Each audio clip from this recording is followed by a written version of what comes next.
Imagine being like so utterly exhausted by your lavish, obscenely wealthy lifestyle that you decide the only way to find peace is to build an entire fake peasant village right in your backyard. Yeah, just completely reinventing your reality because the actual reality is too much. Exactly. You commission a working water mill, you bring in these rustic cottages, and you even hire actual real-life farmers to tend to the animals. Yeah. And all of this, just so you can occasionally sneak away, put on a simple cotton dress, and pretend you aren't the Queen of France. That intense desire for escapism, it perfectly encapsulates the suffocating reality of life at the Palace of Versailles back in the 18th century. I mean, it was basically a gilded cage designed to just overwhelm everyone who entered it. Well, welcome to the deep dive, everyone. And a huge welcome to the travel podcast by ExcursionPass. We're so glad you're here with us today. We really are. And, we love doing this because we get to act as your sort of personal expert couple. We've intimately lived and breathed today's experience, and we're basically just bringing you along for the ride. Right. And we know that planning these trips can be stressful, so we always try to anticipate your objections and doubts right out of the gate. Oh, 100%. Yeah. We want to share every little detail so it feels like you're actually living the experience right now while you're listening. Mm-hmm. So today, we are looking at the sprawling, overwhelming paradox that is Versailles. Specifically, the Versailles Palace Bike Tour with the Marie-Antoinette Estate. It's a big one. It is. So, okay, let's unpack this because usually, when you think of a royal palace, you expect pure, unadulterated glamour. Right.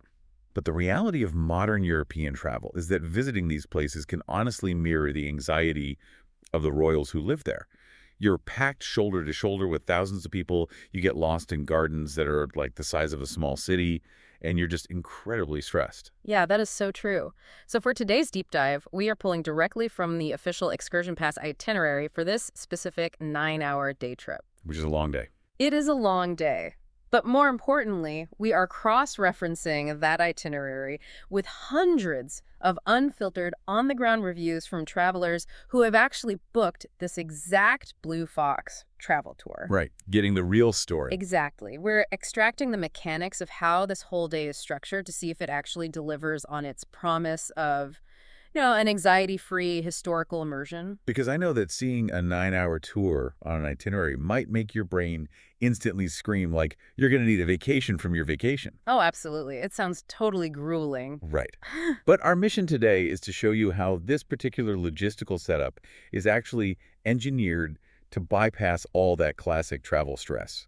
And the first major obstacle to a stress-free day actually happens before you even see a single gold-leafed gate. Right. You have to actually get out of Paris first. Yes, which is terrifying for some people. It really is. For a lot of travelers, navigating the French public transit system to reach a suburb, it's like the most anxiety-inducing part of the entire trip. Oh, for sure. You've got language barriers, massive crowds during the morning rush hour, and just really confusing ticketing systems. Well, and I was looking at the itinerary here, and the meeting point for this tour really threw me off at first. The instructions say to meet at a Starbucks. Yeah, the one at Gare Saint-Lazare. Right, specifically the Starbucks at Gare Saint-Lazare on 2 Rue de la Pépinière. And I have to push back on this a little bit because you are in Paris, the undisputed global capital of cafe culture, and the starting point is a Starbucks. It feels immediately like a massive tourist trap. Right. No, that initial reaction makes total sense. I thought the same thing. But if we analyze it purely from a logistical standpoint, choosing that specific location is actually a masterclass in crowd control and anxiety reduction. Okay, how so? Well, think about it. What is a traveler's primary fear when joining a group in a foreign city? Being the wrong place and getting left behind. Exactly. And Gare Saint-Lazare is this massive, labyrinthine transit hub. Meeting at a highly visible, universally recognizable, brightly lit corporate logo, it completely eliminates the guesswork. Okay, that's fair. I suppose you aren't, like, frantically searching for some vague bronze statue or trying to decode which platform your guide might be standing on while the clock is ticking down to 8:30 in the morning. Right. And that precise address to Rue de la Pépinière, that is vital because there are actually 4 different Starbucks locations scattered around that station. Oh, wow. Yeah, that would be a disaster. Right. So by pinpointing the exact street address, the tour ensures the group finds each other immediately. And we should probably note, the data shows these groups are capped at a maximum of 14 people. Which is huge. That changes the entire dynamic. Yeah. You aren't being herded like cattle with 50 other people straining to hear a guide shouting through a megaphone. Yeah, it's super intimate. But I think the real value here, the thing that changes your psychological state for the rest of the day, is how the train tickets are handled. The guide physically holds and manages the round-trip tickets for the whole group. The value of that cannot be overstated when we look at the usual friction points of European travel. It's essentially outsourcing your executive function. You show up at a coffee shop, you find your small group, and from that moment on, your brain gets to completely power down. Which is such a relief. It is. Yeah. You don't have to decipher the SNCF ticket kiosks. You don't have to figure out if Versailles requires a special zone fare, which, by the way, it does, and tourists get fined for buying the standard city metro ticket all the time. Oh, constantly. Just blindly follow your guide through the turnstiles and onto the train for a 15-minute ride. It's basically like having a VIP cheat code for the French public transit system. That cognitive offloading is crucial because a place like Versailles, it demands an enormous amount of mental energy to process. By the time you step off the train in the town of Versailles, you haven't expended any decision-making power. You are completely fresh. Ready to go. Exactly. And that brings us to the second major logistical pivot of this tour. Because the most intuitive action, right, once you arrive in the town of Versailles, is to immediately walk toward the giant golden gates of the palace. Naturally, yeah. But doing that is actually a massive strategic error, and the tour completely avoids it. Instead of marching straight into the tourist mob, the group takes this really cool, sharp detour into the actual town of Versailles to visit the local farmers market. The historical irony here is just fantastic because King Louis XIV originally built the town of Versailles for the sole purpose of serving the palace and its thousands of courtiers. Right. But today, the town essentially serves the millions of tourists. Yet this Notre Dame market in Versailles, it remains deeply authentic. It operates much as it has for centuries. And the sensory experience detailed in these traveler reviews is just incredible. You are walking through these vibrant, bustling stalls alongside actual locals doing their morning shopping. Yeah, picking out the best stuff. And the goal here is to gather provisions for a picnic lunch later in the day. Right. The sources describe travelers selecting fresh seasonal produce, sampling all these local cheeses, picking out cured meats, and buying baguettes that are literally still warm from the ovens. I have to say, I was reading one review where a traveler specifically mentioned buying an absolute absurd amount of macarons at this market. I mean, I would do the exact same thing. Same. But that actually introduces a really fun mechanical detail about the bikes themselves, because the tour provides bicycles equipped with panniers, those saddlebags that hang over the back wheels. Right. And they're specifically designed to hold your market haul. Plus, every single bike is clearly labeled with a unique name for each rider, so you never accidentally eat someone else's carefully curated cheese selection or their mountain of macarons. Thank goodness for that. But what's fascinating here is the psychological shift this market visit creates.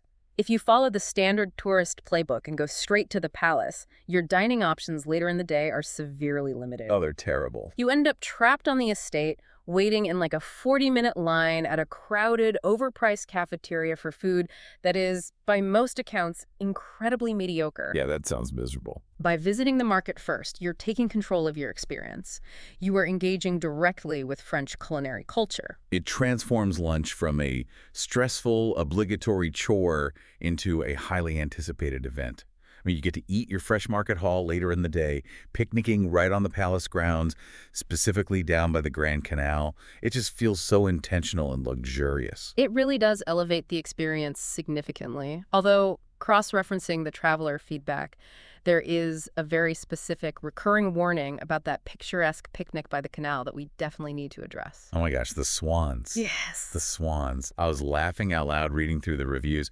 Apparently, your idyllic royal picnic comes with a highly localized security threat. They do not mess around. They really don't. The swans that live in the Grand Canal are notoriously aggressive, and they're fully aware that tourists carry fresh French bread. Multiple reviews mention having to actively guard their baguettes from these massive birds. It certainly adds a bit of kinetic excitement to the meal, but once the panniers are fully stocked and the bread is secured from the wildlife, it is time to mount the bikes and actually engage with the Versailles estate. And this is where I really want to pause and advocate for the listener who might be feeling a bit of apprehension right now. Sure, yeah. We've established that the scale of Versailles is monumental, but I can easily imagine someone thinking, I haven't ridden a bicycle in a decade. I'm on vacation to relax, not to do a grueling spin class. Yeah, And what if I have kids with me? totally valid questions. Right. Looking at a review from a traveler named Michelle, she literally wrote, I hadn't ridden a bike in 38 years. So how physically demanding is this, really? It is the most common hesitation, without a doubt. Hmm? But the logistical infrastructure of this tour is built entirely around accessibility. First, you just have to understand the geography of the Versailles Estate. The pathways you are cycling on are entirely flat, manicured trails. Okay, so no mountain biking. No, this is not a mountain biking expedition with elevation gains. The pace is universally described in the sources as incredibly leisurely. I was also looking at the safety specs in the reviews, and I was genuinely surprised to see how deeply they cater to families. It completely changes the dynamic of a multi-generational trip. They have thoroughly engineered the gear to accommodate almost everyone. For parents with infants or toddlers, like between the ages of 6 months and 4 years, they provide secure infant seats attached to the adult bikes. Oh, that's awesome. Yeah, and for children aged 5 to 9, they offer tandem attachments. This allows the child to pedal along, safely tethered to the adult's bike, which just keeps the entire group moving at a unified pace without anyone falling behind. That is brilliant. They are also very transparent about the physical parameters, though. There's a strict weight limit of 270 pounds, or about 122 kilos, to ensure the structural integrity of the bikes and obviously the safety of the riders. Right. But essentially, as long as anyone over the age of 9 can balance and pedal a bike, they are fully capable of doing this tour. And that physical accessibility, it's really the key that unlocks the true historical value of the estate. Because attempting to walk the grounds of Versailles is a trap that millions of tourists fall into every single year. Here's where it gets really interesting.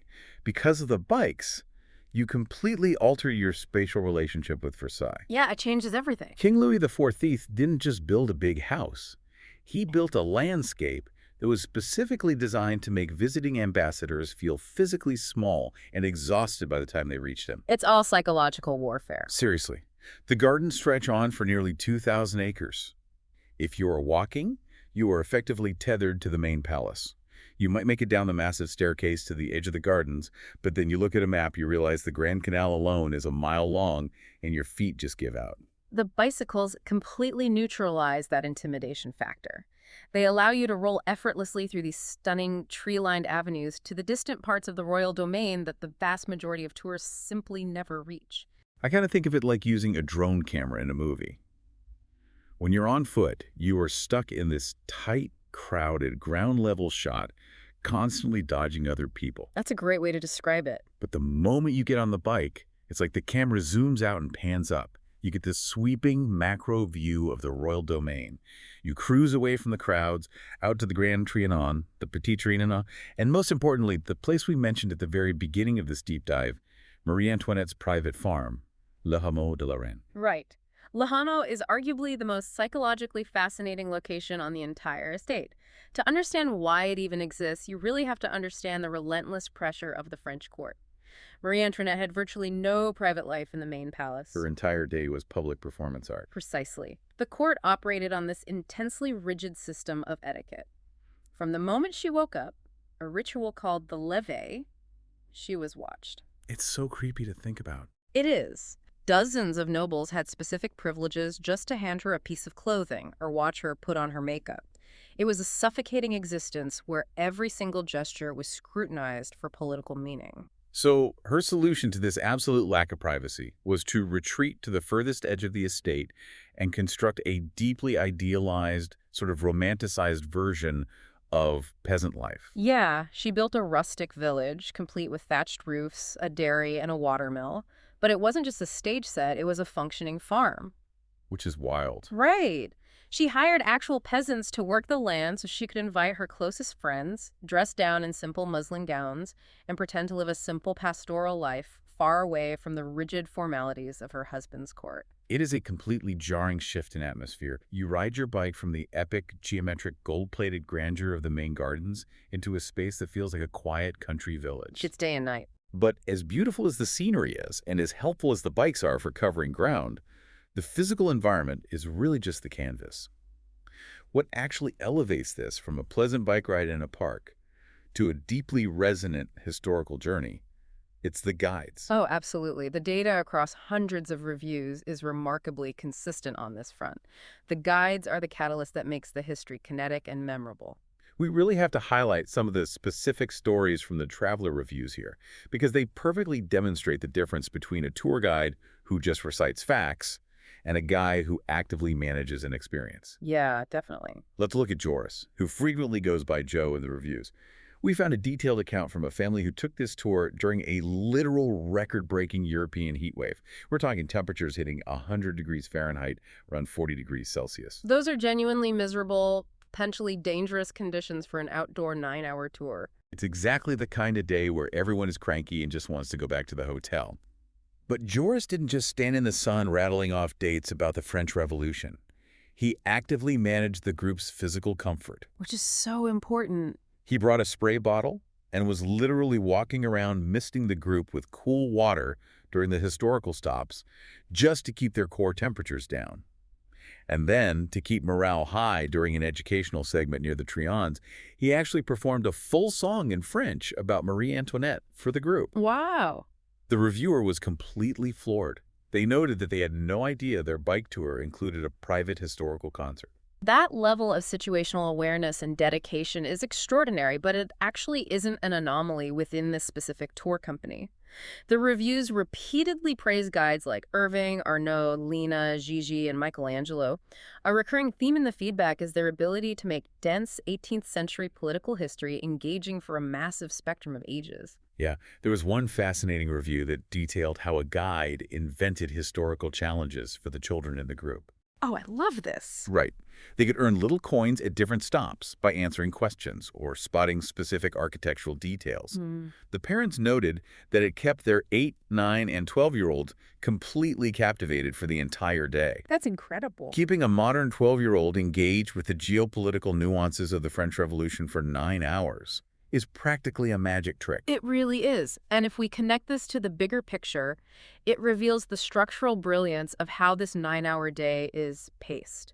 For the first 6 or 7 hours, you are entirely outdoors. You are moving your body, you're engaging with the local market, you're eating fresh food, and you are absorbing the historical context of Louis XIV, Marie Antoinette, and the impending revolution in a very tactile, conversational way. Which perfectly sets the stage for the grand finale. Exactly.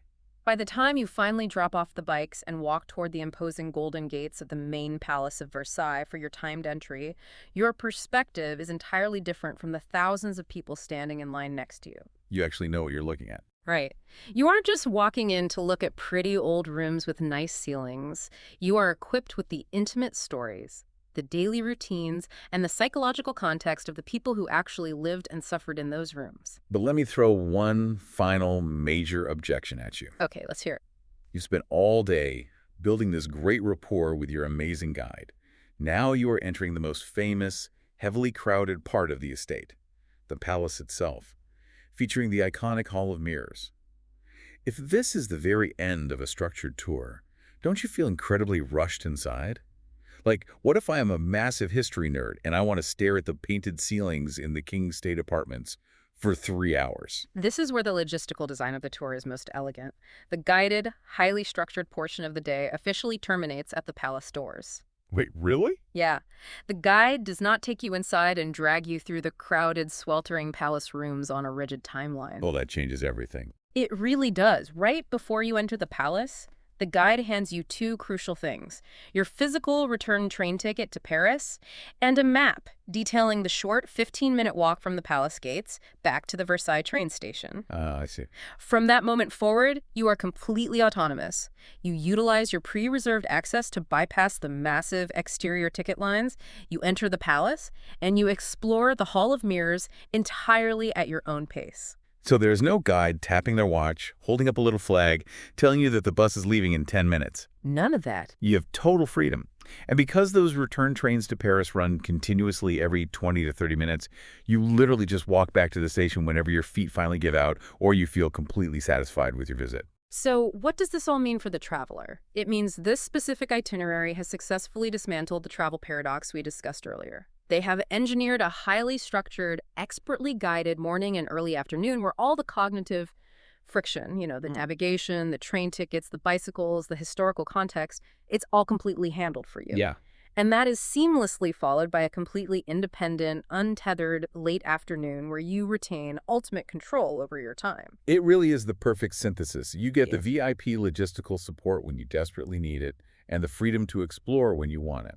And for anyone looking at the practicalities, the current data shows the price tag for this experience is €109 for adults and 95 for children, as well as for Paris Museum Pass holders. Which is incredibly reasonable. It is. When you calculate the cost of round-trip train tickets, bike rentals, market access, reserved palace entry, and 9 hours of expert historical translation, it represents a remarkably efficient use of both travel budget and limited vacation time. The density of the experience combined with the elimination of logistical anxiety really makes it a highly compelling model for tackling massive historical sites. We hope we've answered all your doubts and painted a vivid, accurate picture of what it's actually like to roll through royal history on two wheels today. We really do. Thank you so much for joining us on this deep dive on the travel podcast by Excursion Pass. But before we let you go, we want to leave you with one final thought to mull over. Right. We spent a significant amount of time today analyzing Le Hameau de la Reine, Marie-Antoinette's incredibly elaborate fake peasant village.